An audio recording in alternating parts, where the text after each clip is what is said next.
muchísimas gracias al alumnado que, pues el día de hoy se dieron cita a esta charla del ciclo de formación de competencias, la cual se intitula Escribe sin pena, comunica sin miedo. Eh, para iniciar esta charla, quisiera plantear algunas reflexiones sobre, bueno, pues la importancia de redactar sobre todo, ¿no? Actualmente, pues tenemos las inteligencias artificiales generativas que sin lugar a dudas, bueno, pues han comenzado a modificar la forma en la que nos acercamos a nuestra propia redacción. Aquí es importante señalar que pues, muchas veces le podemos pedir a la inteligencia artificial generativa que nos redacte algún párrafo y pues evidentemente pues lo va a hacer porque al final cumple un comando, cumple una indicación, la ejecuta. Sin embargo, bueno, pues parte de esta redacción que muchas veces se presenta, pues es una redacción estéril, por así decirlo, ¿no? ¿Y qué entendemos por una redacción estéril? Pues es una redacción que pues no tiene lo que en su momento algunos filósofos llamaron una aura, ¿no? No tiene esta aura. ¿Y qué es esta aura? Pues la aura es básicamente, pues quiénes somos, qué nos distingue, por ejemplo, de la inteligencia artificial y sobre todo nuestro sello como personas, ¿no? Yo estoy seguro que de las personas que ahora nos acompañan, bueno, pues en algún momento ustedes habrán utilizado la inteligencia artificial generativa para preguntarle alguna información, para que le redacte algún párrafo. Sin embargo, es muy evidente cómo esta inteligencia artificial pues se mantiene en lo superficial, es decir, no ahonda, no toma un posicionamiento y esto pues en partes se atribuye a que su propia configuración eh, es de esta naturaleza, ¿no? La inteligencia artificial generativa, pues escasamente va a pronunciarse o va a tomar alguna postura porque eso ya corresponde a un posicionamiento, bueno, de distinto tipo, ¿no? Sea una aproximación teórica, metodológica de alguna disciplina, sea respecto a una ideología, un apartidismo.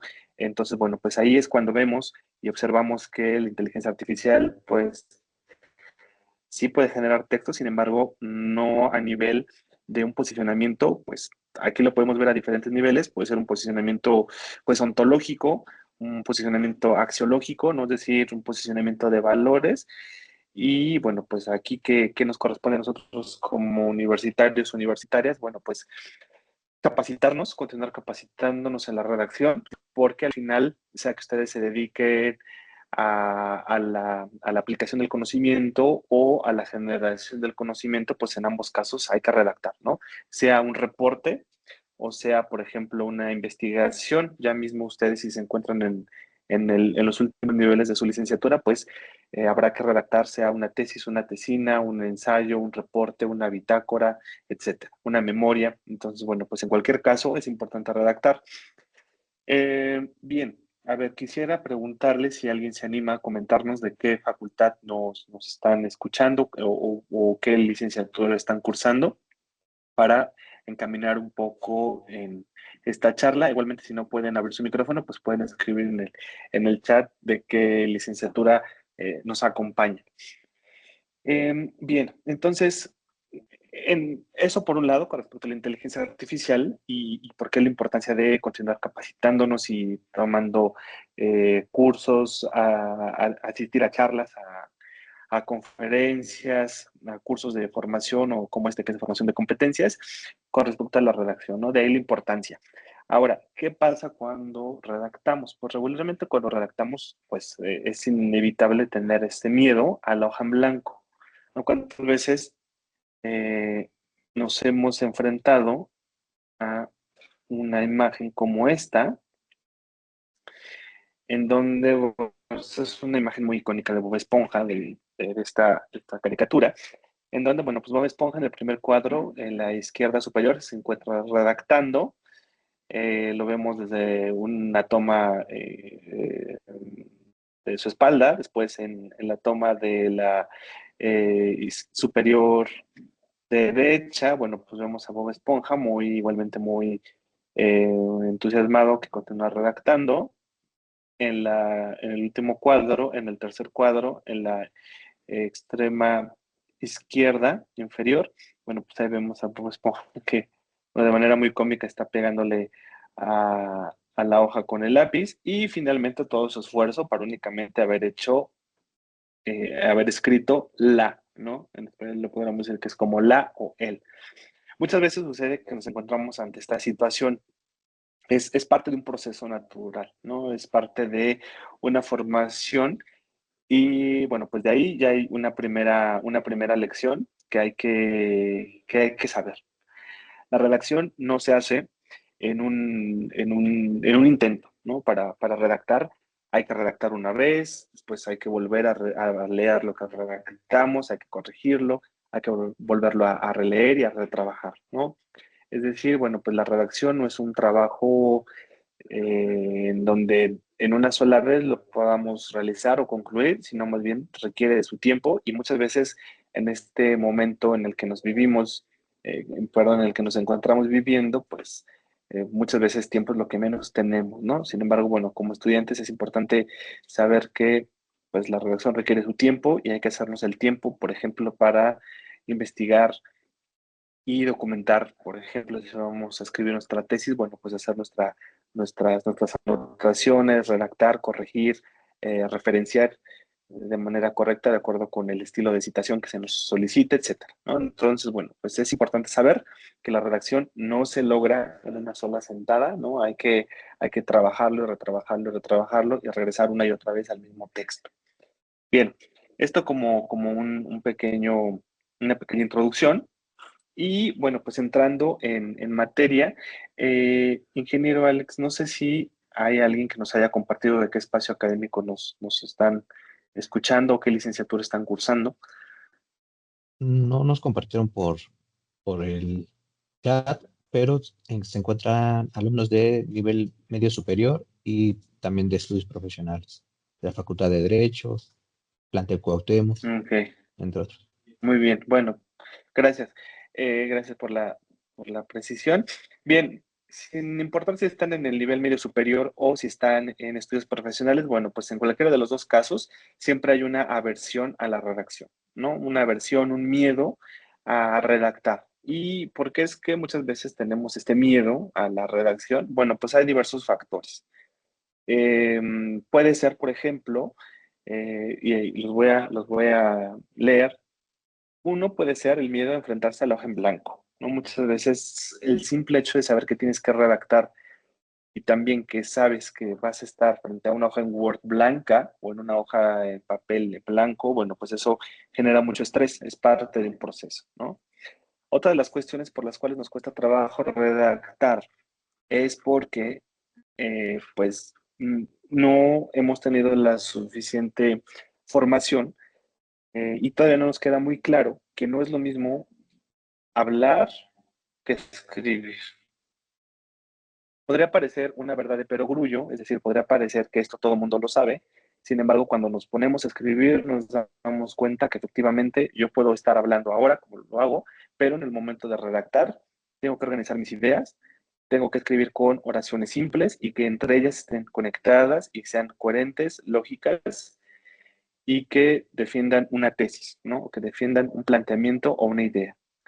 Esto muchas veces no lo tenemos tan claro y por eso es que también la redacción cuesta mucho. ¿Por qué? Porque nuestra mente podemos ya estar, ya vencimos el miedo a la hoja en blanco, podemos estar frente a la computadora y vamos a empezar a redactar.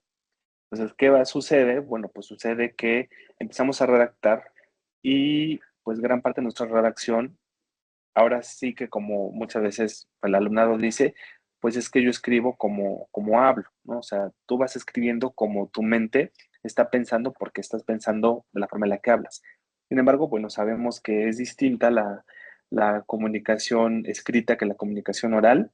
¿Por qué? Bueno, pues en primera, porque tenemos signos de ortográficos, tenemos conectores discursivos, conectores lógicos, tenemos verbos específicos, tenemos una construcción morfosintáctica específica, que todo eso en su conjunto hace que nuestro texto sea autosuficiente, es decir, que se entienda por sí mismo sin que yo como autor de ese párrafo o de ese texto, de ese ensayo, tenga que estar presente para que mi interlocutor me comprenda lo que yo quise decir, ¿no? ¿Cuántas veces, por ejemplo, no nos ha pasado que redactamos un texto y cuando nos da nuestra retroalimentación, cuando o le pedimos a algún familiar que nos diga si entendieron la idea, nos dicen, es que aquí no entendí lo que quieres decir? Bueno, pues eso es una situación muy común y que se puede explicar en que no tenemos la claridad en las ideas porque no las organizamos o no las jerarquizamos, y también relacionado con la redacción, que la redacción puede ser ambigua, y esa ambigüedad se produce, bueno, pues por la imprecisión de los verbos. Por ejemplo, puede haber una imprecisión en los verbos, puede haber una imprecisión léxica, es decir, que estemos utilizando conceptos que sean ambiguos en un campo disciplinar, por ejemplo, o también puedes atribuirse a que, bueno, pues es un texto muy oralizado. ¿A qué me refiero que es un texto muy oralizado? Pues es un texto que lo redacté como si realmente yo estuviera hablando. No es como si ahorita yo hago una transcripción. Si yo en este momento pongo en Word la función de micrófono y Word va a transcribir todo lo que yo estoy ahora articulando, pues va a ser un gran párrafo en donde evidentemente va a haber ideas principales, pero entre unas y otras va a haber ejemplos que muchas veces no sabríamos a qué parte de la argumentación se atribuye ese ejemplo, ¿no? Entonces, esto, bueno, pues es parte de un proceso, pero como bien les comento, bueno, al final es que aprender a redactar se hace pues redactando, ¿no? Y es importante que ustedes, para que sepan redactar, tengan herramientas básicas. Como cuáles son las herramientas básicas, pues justamente las que vamos a estar discutiendo y compartiendo en esta charla. Por ejemplo, ortografía. Que yo sé que dicen, bueno, la ortografía es que es aburrida. Bueno, es que quizá no la hemos didactizado de una manera adecuada, ¿no? Por ejemplo, es que los tiempos gramaticales, o es que no sé cómo organizar mis ideas, ¿no? Entonces, bueno, pues todo es parte de un proceso. Lo importante es ir avanzando paso por paso, porque tampoco todo se hace en un solo momento, ¿no? Eh, si están en nivel medio superior, bueno, pues es un muy buen momento para que ustedes piensen, por ejemplo, ¿qué les cuesta más? ¿Qué les cuesta más en términos de redacción? La ortografía, la puntuación, la utilización de conceptos precisos o verbos precisos, léxico preciso, la jerarquización de las ideas. Si no tienen muy claro cómo se argumenta, cómo se construye un argumento, bueno, pues es un muy buen momento en cualquier momento es un buen momento, ¿no? Para acercarse y comenzar también ustedes con su autoaprendizaje. Aquí en la charla les voy a compartir algunos materiales que fomentan su aprendizaje autónomo, que también es importante saber que, bueno, pues nosotros vamos a la facultad o vamos a la escuela preparatoria y los profesores tienen una responsabilidad con nuestra enseñanza, pero a su vez nosotros como estudiantes tenemos una corresponsabilidad, ¿no? Ese es, digamos, el contrato escolar al que de manera implícita somos parte, ¿no? El profesor tiene el compromiso de ofrecerme clases, de recorrer el temario, de explicar dudas, de poner ejercicios, de evaluar. Y yo como estudiante también tengo una corresponsabilidad. ¿Y esa corresponsabilidad cuál es? Es, bueno, pues efectivamente el profesor ya me explicó y ahora mi corresponsabilidad es ir y hacer ejercicios, buscar información, complementar, etcétera, ¿no? Es ambas partes. Entonces, bueno, pues eso es también importante señalarlo. Ahora, otro de los problemas que nos cuesta, que causa una gran controversia que nos llega a tensar, pues es la citación. Citación, paráfrasis y plagio. Lo puse en una misma categoría porque, bueno, pues al final son parte del aparato crítico, ¿no? El aparato crítico pues alude al sistema de citación en sí mismo y también a los lineamientos sobre disposición del texto, sangría, espaciado, etcétera, ¿no? Entonces muchas veces sucede que incluso cuando ya tenemos nuestras fuentes, cuando estamos redactando, pues nos cuesta mucho trabajo integrar tanto las citas textuales como citas parentéticas, ¿no? ¿Cuáles son las citas parentéticas? Bueno, pues las citas parentéticas son aquellas en las que eh, hacemos una paráfrasis y ponemos el autor, ¿no? O sea, podemos decir, en el año 2024 se reportó incremento en las acciones encaminadas a la sustentabilidad en instituciones públicas de México. Abro un paréntesis y pongo, por ejemplo, que mi fuente es ANUYES, que es Asociación Nacional de Universidades e Instituciones de Educación Superior 2024. Esa es una cita parentética. Pues estoy poniendo en un paréntesis de donde yo estoy tomando esa información que va a apoyar a mi argumento, ¿no? Y bueno, pues la cita textual, pues, pues igualmente hacemos referencia al texto con las comillas.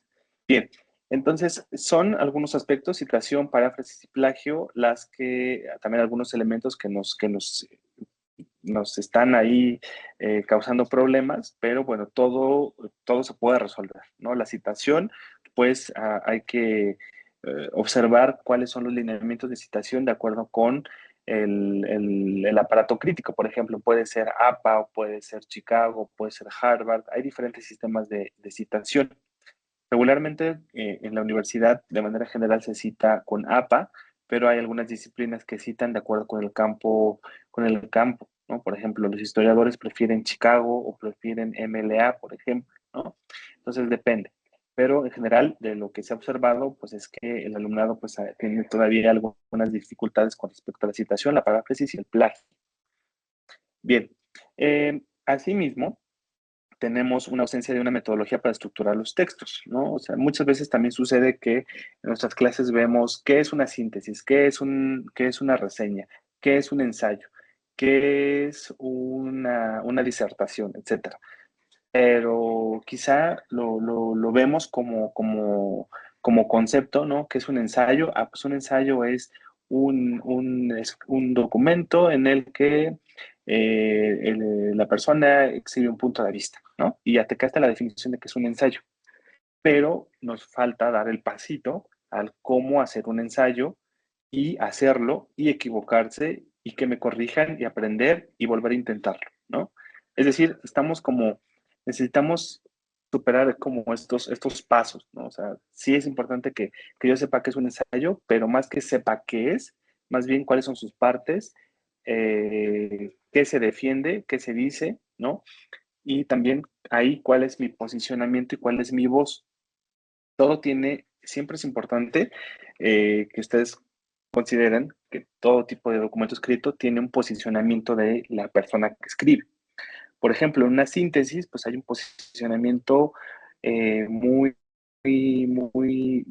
alejado. O sea, tú como escritor, cuando haces una síntesis, bueno, pues una síntesis es imparcial, ¿no? Ahí tú no das un juicio de valor, no dices si te gustó, si no te gustó, únicamente, bueno, pues haces un extracto en donde resumes las partes que integran algo, un documento, una película, un libro, etcétera, pero sin dar juicios de valor ni comprometerte como escritor o como lector o como persona que vio la película o leyó el libro, ¿no? Es imparcial, es objetivo. Sin embargo, por ejemplo, en el ensayo, pues cuando estamos haciendo un ensayo, tienes que identificar tú una problemática, ¿no? Se identifica una problemática y tú te sitúas con respecto a esta problemática a favor o en contra, ¿no? Es algo muy importante. Si te posicionas a favor, bueno, pues tienes que dar argumentos y ejemplos, y lo mismo, si te posicionas en contra, tienes que dar ejemplos y argumentos, ¿no? En este caso, si hay un claro posicionamiento, tú estás diciendo sí o no con respecto a algún tema, ¿no? Entonces, son estas características que muchas veces cuando nos enseñan la síntesis, el ensayo, la disertación, que la disertación es un poco menos conocida en México, pero al final tenemos como la diversidad de textos que muchas veces ya no sabemos, por ejemplo, qué es una reseña o cuál es la diferencia entre una reseña, una síntesis y un ensayo, por ejemplo, ¿no? Pero cada una tiene características discursivas específicas en donde también hay una presencia o no presencia de quien está escribiendo, ¿no? Entonces, bueno, pues eso también son algunas cuestiones que, pues cuando no lo sabemos, decimos, híjole, ¿y ahora qué digo o qué pongo o qué no pongo? ¿No? También eso sucede mucho, que en una síntesis quizá ponemos de nuestro propio posicionamiento y el profe nos dice o la profesora nos dice, no, es que pues así no es porque tal, tal, ¿no? Entonces, bueno, pues hay que hacer y hay que equivocarnos para aprender. Bien, ahora, también cuál es una de de las mayores dificultades, pues la dificultad para organizar las ideas, ¿no? ¿Y a qué nos referimos con esto? Pues que podemos haber superado el miedo a la hoja en blanco, podemos tener una buena citación, paráfrasis y un cuidadoso, una redacción cuidadosa para evitar el plagio, pero cuando llegamos ya a la parte de organizar nuestro problema o redactar ya en sí mismo, no sabemos por dónde iniciar porque tenemos mucha información. Eso también es parte de un proceso natural. Se aprende haciendo, pero sí es importante que jerarquicemos y ponderemos qué es lo que importa más para mi escrito o para mi redacción. El elemento A, el elemento B o el elemento C, ¿no? Es importante. Es importante tener un esquema en el que nosotros de manera muy sucinta vayamos poniendo cuál es mi idea principal, cuál es mi idea secundaria, ¿no? Eso siempre es muy importante. Entonces, de ahí el ejemplo de que escribir no se hace en una sola sentada, ¿no? Antes de escribir, como lo vamos a ver más adelante, hay que hacer un mapeo de, bueno, qué información hay y a partir de eso empezar a establecer nuestro propio esqueletito de nuestro documento, ¿no? Pensémoslo como es un documento, una escritura, es al final de un cuerpo consolidado, pero antes de ese cuerpo hay que ponerle un esqueleto, ¿no? ¿Cómo se va a sostener? ¿Cuáles son las partes que lo van a integrar? Y después lo vamos completando, es decir, le vamos poniendo esa carnita que va a hacer que nuestro texto tenga vida, ¿no? Bien, ahora aquí les presento algunos ejemplos estos son algunos ejemplos que quisiera a ver si alguien quiere participar leyendo el primer ejemplo y diciéndonos aquí qué le observa, si hay algún error o si la oración está correcta. Bien, esta oración dice, las ciencias sociales son una disciplina que estudia las relaciones sociales, ¿no? ¿Qué es lo que estamos viendo? Pues tenemos una oración que aparentemente pues, es una oración redactada en español, pero tiene algunas inconsistencias. Una de las inconsistencias que es, bueno, pues en primera, es que entre el sujeto y el verbo nunca tenemos coma. Es decir, la coma que va después de sociales no va, ¿no?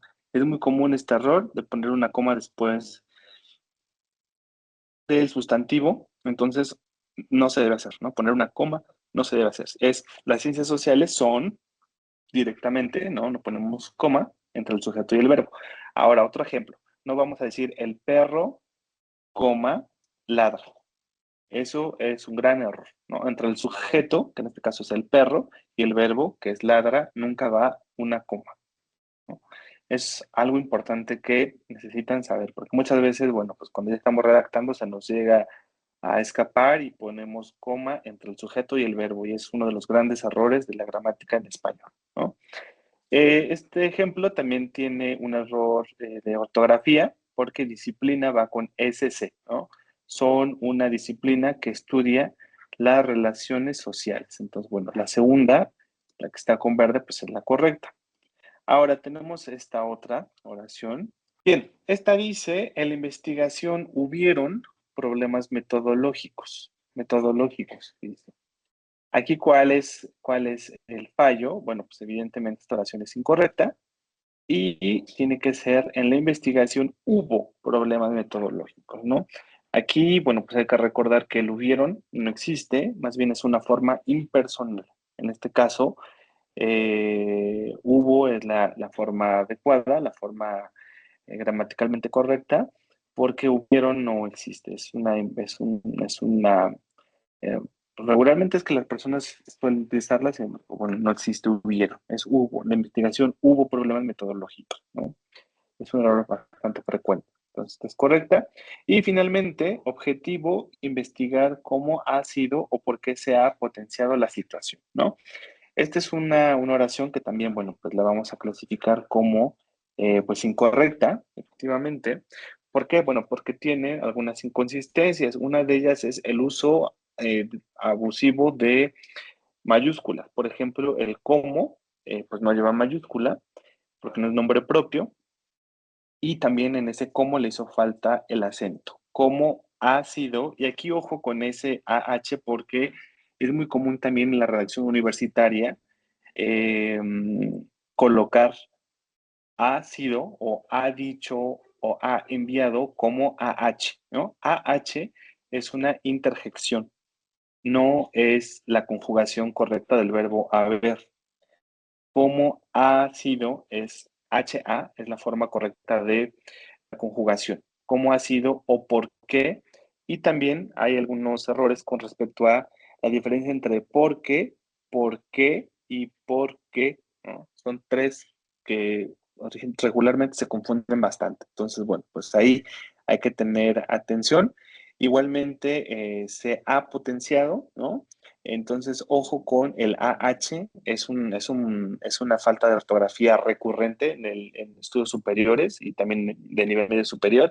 Entonces, ojo cuando escriban sus WhatsApp, ¿no? Fíjense cómo están escribiendo, qué te ha dicho o qué te ha enviado o qué te ha respondido, por ejemplo, ¿no? Porque puede haber ahí un fallo en cómo están escribiendo el A, es algo muy recurrente.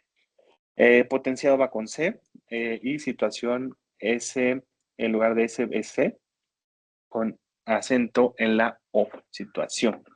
Bien, esto es un pequeño ejemplo de pues, que fácilmente podemos tener errores desde muy pequeños hasta muy grandes y pueden pasar inadvertidos, pero pues nuestra tarea como institución de educación pública es justamente encaminarles hacia la estandarización de la lengua española, pues para que tengan una redacción coherente y bueno, puedan comunicar de manera efectiva sus ideas.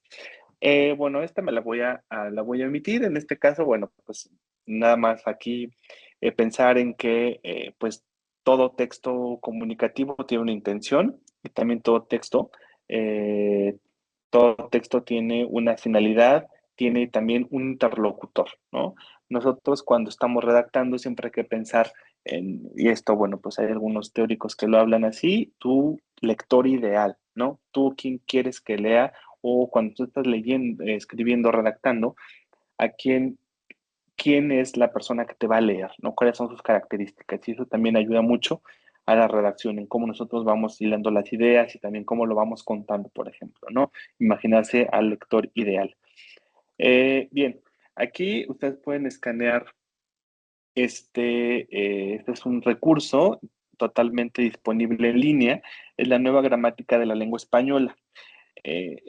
Como lo de mencionaba al principio, pues se trata de sensibilizar y también de mostrarles, bueno, pues que al final la redacción es muy amplia, pero siempre es un muy buen momento para regresar a las nociones básicas de qué es un sustantivo, qué es un sujeto y qué es un verbo, ¿no? Que toda la comunicación en español se centra en sujeto, verbo y complemento, ¿no? O sujeto, verbo y predicado, como ustedes le quieran llamar, ¿no? Entonces, bueno, pues no hay que recordar, perdón, no hay que olvidar qué es eso, qué es un sujeto, qué es un verbo, qué es un complemento, qué es un predicado, ¿no? Sea que escriban un mensaje de WhatsApp, o sea que escriban un ensayo, o si estén escribiendo ahora su párrafo de su tesis, o estén ahorita ya con las entregas del proyecto integrador que están en el nivel medio superior, bueno, pues en cualquiera de los casos antes mencionados, tienen que redactar, ¿no?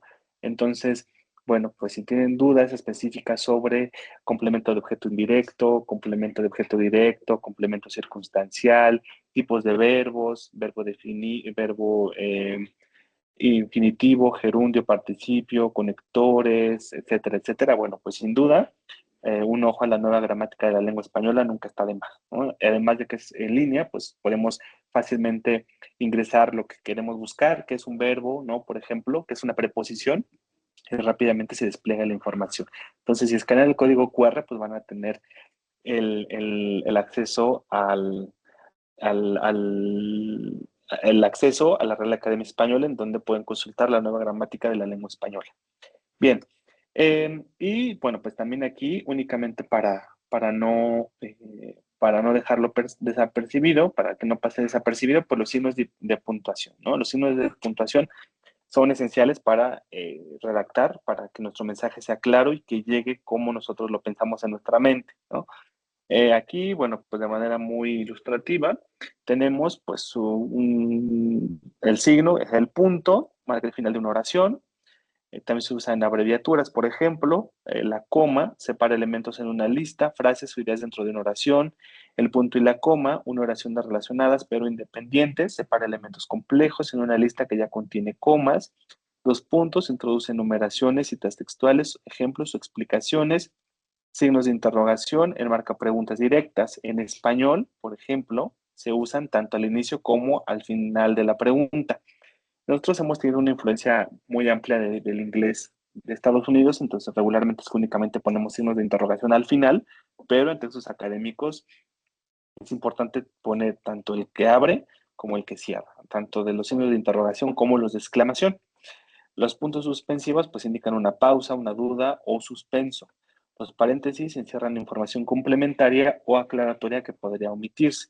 Los corchetes se usan para insertar aclaraciones en un texto citado o para opciones alternativas. Las comillas enmarcan citas textuales, palabras textuales o expresiones especiales. El guión une palabras compuestas o indica diálogos y la raya se usa en diálogos o para encerrar aclaraciones dentro de una oración, ¿no? Entonces, bueno, pues fácilmente podríamos dar otra charla de formación de competencias específicamente a signos de puntuación porque cada uno de ellos presenta sus propios desafíos. Por ejemplo, yo les podría decir que los signos de puntuación que más errores tiene es el punto y la coma, ¿no? El punto y la coma es el signo de puntuación que genera más complicación, pero es muy sencillo utilizarlo, ¿no?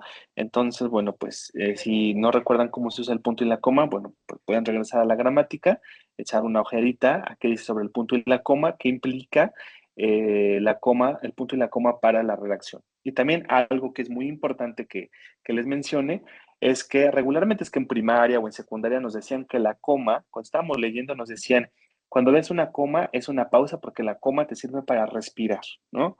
Yo estoy seguro que el 95% de quienes estamos aquí conectados nos dijeron en la primaria y en la secundaria que las comas eran para respirar, ¿no? Que era como cuando te faltara el aliento, ahí pusieras una coma porque ahí era el momento en el que te tenías que detener a respirar, ¿no?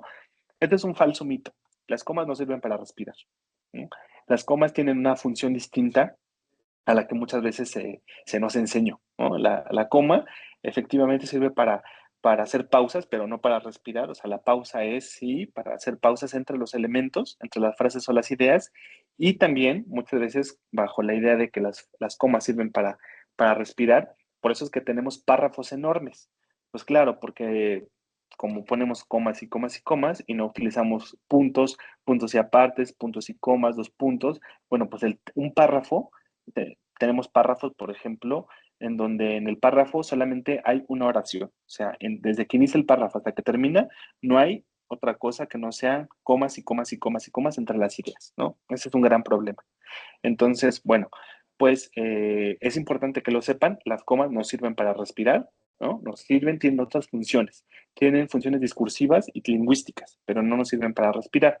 Lo de respirar, bueno, es accesorio o es secundario, pero originalmente la coma tiene una función discursiva y lingüística, ¿no? Entonces, bueno, pues si tienen duda, también pueden consultar la nueva gramática o también pueden acercarse a su espacio académico, pues para que a través de las charlas de formación de competencias se les pueda dar una charla igualmente enfocada hacia fortalecimiento de las competencias de lectoescritura, por ejemplo, y sin duda yo creo que habrá alguna sección de puntos y comas, ¿no?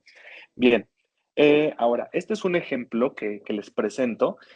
Quizá ustedes hayan visto la película Los Miserables o si ya leyeron el libro Los Miserables de Víctor Hugo, bueno, pues sabrán que pues es una historia bastante interesante que retrata pues, la vida en Francia en la época de pues, la Revolución Francesa, ¿no? Entonces, bueno, pues es una obra, sin duda, es un clásico de la literatura francesa y escasamente muchas veces uno se pregunta cómo es que redactaban los grandes autores y las grandes autoras, ¿no? O sea, yo realmente es que no fue sino hasta muchos años después que sí me pregunté cómo escribían en el sentido de cómo redactaban, a qué problemas se enfrentaban los grandes y las grandes autoras, ¿no? Este es un manuscrito, esta es una copia del manuscrito de Víctor Hugo para su obra Los Miserables. Es una obra bastante interesante. Si no han visto la película, bueno, pues vean la película, que es una adaptación evidentemente de la novela. Y si ya vieron la película, y les gustó, bueno, pues ahora el siguiente paso es leer la novela, ¿no? Es una novela robusta, es amplia la novela, no es un texto corto, es un texto extenso, y este es el manuscrito de Víctor Hugo. Entonces yo les pongo esta imagen del manuscrito de Los Miserables de Víctor Hugo para observar dos cosas, dos aspectos que ya hemos venido mencionando. Número uno, que redactar no se hace en una sola ocasión. Incluso las grandes plumas de la literatura se toman su tiempo para corregir y revisar. Y número dos, requerimos tiempo para hacerlo, ¿no? A mí me parece muy relevante porque, bueno, pues antes no había Word, antes era todo a mano, evidentemente, pero básicamente las funciones que tiene nuestro Word pues se remontan a esta época en la que, bueno, los controles de cambio, las correcciones se hacían tachando, quitando, poniendo, agregando notas al margen, en otra hoja incluso anexa, ¿no? Porque no había quizá demasiado espacio en el papel, ¿no? Entonces, bueno, pues esto, ¿para qué les pongo esto, esta imagen? Bueno, para transmitirles este mensaje. Redactar no es un proceso de un ratito, es un proceso de redactar, dedicarle un tiempo, ir, dejar descansar el texto, regresar, corregir, quitar, poner, ¿no? Es un texto que no se hace nada más en un ratito, ¿no? Entonces, bueno, las grandes figuras literarias incluso pues lo hacían, ¿no? Entonces, bueno, pues nosotros tenemos que trabajar también sobre ello. Eh, Ahora algunas estrategias para mejorar la escritura. Estas básicamente son evidentemente generales, pero que yo espero que les sirvan. La planificación previa, como ya les había mencionado, pues antes de empezar yo a redactar, necesito tener una idea clara de qué quiero redactar, ¿no? ¿Cuál es mi tema y qué quiero decir de mi tema y qué sé de mi tema? ¿No? Eso se vincula con la segunda. Hay que tener claridad en la tesis o la idea central, es decir, ¿qué quiero decir? ¿No? Ok, yo quiero hablar ¿de qué les gusta? Yo quiero hablar de los objetivos del desarrollo sostenible. Ok, ¿y qué quiero decir de los objetivos? Quiero decir que se han funcionado, que han sido controversiales, que qué, ¿no? Eso es lo primero que tengo que definir.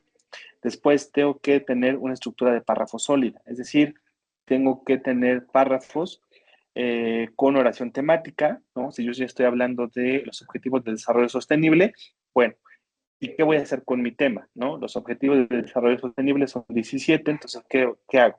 Pues puedo hacer, por ejemplo, seleccionar únicamente 3, seleccionar uno e ir desarrollando ideas por cada uno de los elementos de un objetivo o las ideas de cada uno de los 3 o 5 objetivos que yo seleccioné, por ejemplo, ¿no? Tengo que presentar evidencias, tengo que presentar ejemplos, necesito utilizar un lenguaje académico claro y sencillo. Eso es muy importante. Regularmente es que, eh, y también aquí al final lo puse, muchas veces queremos sonar intelectuales, pero vale más una idea clara, precisa y comprensible para el lector que sonar intelectual, ¿no? Eso es algo muy importante. Eh, Sobre todo hay que priorizar la estructura sintáctica donde tenemos sujetos, verbos y complementos, ¿no? Un ejemplo, los objetivos de desarrollo sostenible han marcado, o más bien los objetivos de desarrollo sostenible han generado acciones específicas en distintas organizaciones educativas, ¿no? Esa es una oración sencilla, simple, sencilla en el sentido de que es una oración simple. ¿Por qué? Porque no es subordinada, porque únicamente tiene un sujeto, tiene un verbo, etcétera, ¿no? Entonces, bueno, ese tipo de oraciones se agradece porque aligeran mucho la lectura. Oraciones y estilo, bueno, pues hay que, como les mencionaba, hay que escribir con oraciones cortas y directas. Entonces, como les mencionaba, pues en algunos casos, cuando estamos redactando, ya estamos incluso quitando información, ¿no? Es importante que mientras estemos nosotros con la redacción, únicamente nos aboquemos a redactar. En otro momento, quitaremos ideas o reformularemos ideas, pero cuando estamos redactando, únicamente redactemos. No conviene estar redactando y al mismo tiempo ir quitando. O sea, redactar es un paso y luego editar es otro segundo paso. Porque regularmente por eso es que nos estresamos cuando estamos escribiendo, porque voy escribiendo, voy redactando en mi Word y al mismo tiempo que voy redactando y que voy leyendo, digo, no, esto no me gusta, esto no me gusta. Y entonces del párrafo que tenía, no tengo nada porque nada me gustó, ¿no? Entonces, una gran estrategia es únicamente redactar en su momento y posteriormente, en otro momento, un día después o 4 horas después, ya regresar hacia la edición. Es decir, ya digo, esta idea sí me gusta, este verbo ya lo puse aquí arriba y aquí abajo, ya suena raro, entonces lo cambio por otro, ¿no? Eso es importante. Igualmente, es importante tener una revisión por etapas, es esto mismo, ¿no? Únicamente el día de hoy voy a escribir 1 hora y únicamente voy a escribir y dejo descansar mi rato y yo también voy y descanso y regreso a la hora y regreso a mi texto. Entonces ya regreso a mi texto y ahora no voy a redactar, ahora voy a leer lo que redacté y voy a corregir, voy a editar, voy a ver si las ideas son coherentes, si no tengo verbos similares, repetidos, etc. Asimismo, bueno, pues es importante que si ustedes tienen a su hermano, a su hermana, a su papá, a su mamá, a su amigo, a su bestie, bueno, pues que le digan, a ver, lee esto que redacté y dime si se entiende, ¿no? Ese es el claro ejemplo ahí vamos a encontrar cuestiones como que nos digan, esto que pusiste aquí no lo entendí, o sea, esto como que no entendí qué quería decir, ¿no? O por otro lado, que nos digan, esto que redactaste no tiene nada que ver con lo que dijiste arriba o no tiene nada que ver con lo que estás diciendo en el título, ¿no? Entonces, bueno, esas son algunas estrategias para darnos cuenta que puede ser posible que nuestro texto tenga algunas debilidades. Igualmente, bueno, pues es normal tener miedo a la escritura y lo cual pues está bastante bien. Es en realidad deseable que tengan miedo a la escritura porque pues es parte de es parte de un proceso que va ahora naciendo, ¿no? También es importante que sepan que hay que superar el perfeccionismo, ¿no? Si ustedes están en licenciatura o en bachillerato y quieren escribir como alguien de licenciatura o como alguien de maestría, bueno, pues cada nivel educativo tiene sus propios desafíos. Si estamos en bachillerato, vamos a escribir como estudiantes de bachillerato. Si estamos en licenciatura, vamos a escribir como estudiantes de licenciatura. Y bueno, pues ya después vendrá el posgrado y después vendrá el doctorado. Lo importante es mantenerse en el nivel en el que estamos, ¿no? Eso es importante, mantenerse, pero no bajar. Por ejemplo, si yo estoy en bachillerato, bueno, pues si estoy en bachillerato, ya no puedo estar escribiendo como alguien que está en secundaria, ¿no? ¿En qué sentido no estar escribiendo? Bueno, pues en utilizar, por ejemplo, verbos o en conectar las ideas, a eso me estoy refiriendo, ¿no? También es importante dividir el proceso en pequeños pasos, ¿no? En este caso, pues podemos tener, si tengo un ensayo o ahora que se acercan ya casi los primeros parciales, el primer parcial, bueno, pues ¿qué voy a hacer? Si tengo que entregar una actividad integradora, pues voy redactando por partes. Primero reúno mi información y hago mi esquema de qué voy a decir, ¿no? O si ya estoy en licenciatura y estoy redactando mi tesis, bueno, pues entonces, ¿ahora qué hago? Pues puedo hacer ahorita la revisión de mi literatura y voy planteando el marco teórico, por ejemplo, ¿no? Pero todo va por partes. No en una sentada vamos a querer hacer la tesis de licenciatura y tampoco en 2 horas o 1 hora me voy a hacer el proyecto integrador de todo un parcial, por ejemplo, ¿no? Entonces, esos son algunos errores a evitar. Asimismo, bueno, pues a mí me ha funcionado esta técnica de escritura libre. ¿Qué significa la escritura libre? Pues aunque esté haciendo otras cosas, pero si tengo una idea relacionada con mi proyecto, con lo que estoy escribiendo, tengo una libreta en la que anoto. Y después ya cuando voy a mi computadora, transcribo lo que anoté en mi libreta y ya voy organizando las ideas. Eso también ayuda mucho, ¿no? Es decir, hay que traspasar la idea de que únicamente vamos a escribir cuando estemos en la computadora. Todo el tiempo estamos pensando en nuestros temas, tanto de investigación como en nuestros proyectos integradores, y en todo momento tenemos ideas, en todo momento observamos cosas. Entonces, siempre es importante que ustedes tengan una libreta. A mí me ha funcionado tener una libreta pequeña en la que hago mis anotaciones y después regreso a mi computadora cuando tengo que escribir y ya transcribo lo que escribí en mi libreta o, bueno, pues también me ayuda a reflexionar lo que ya había escrito previamente, ¿no? Bueno, también es importante que muchas veces tenemos la frustración de que no me sale la idea escrita. Entonces, ¿qué podemos hacer también? Hablar en voz alta, ¿no? En su cuarto, en su habitación, en el jardín, en el parque, hablar, ¿no? nosotros estamos en Biblioteca Central, quienes están en Biblioteca Central, pues caminar por Biblioteca Central, por CU, hablar en voz alta de nuestro tema, y muchas veces así es que vamos teniendo esta claridad de las ideas también, ¿no? Ya también les había mencionado que también es importante pensar en quién va a ser la persona que nos va a leer, ¿no? ¿Quién va a ser la persona que con quién yo voy a dialogar a través de mi texto, ¿no? Es importante siempre también considerarlo. Y algo muy importante es que también sepamos que siempre va a haber alguien que nos critique, ¿no? Que critique no nosotros, sino nuestra escritura. Y es parte de un proceso también, ¿no?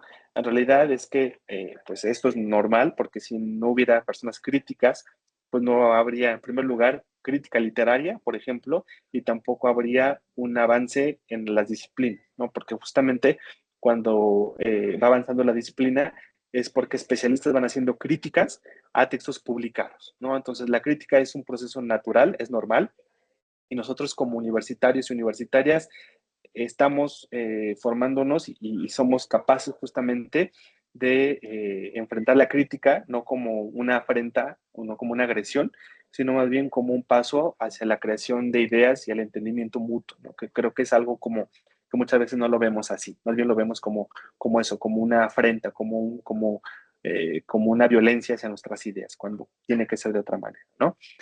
Bien, algunas referencias que utilice para este documento.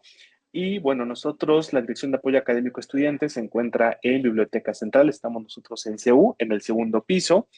Si escanean el código QR, pues van a tener acceso a nuestras redes sociales, que son Facebook, Instagram, TikTok, en donde publicamos, bueno, pues las próximas charlas de formación de competencias, publicamos becas, publicamos algunas actividades que tendremos, etcétera. Bien, pues de mi parte sería todo.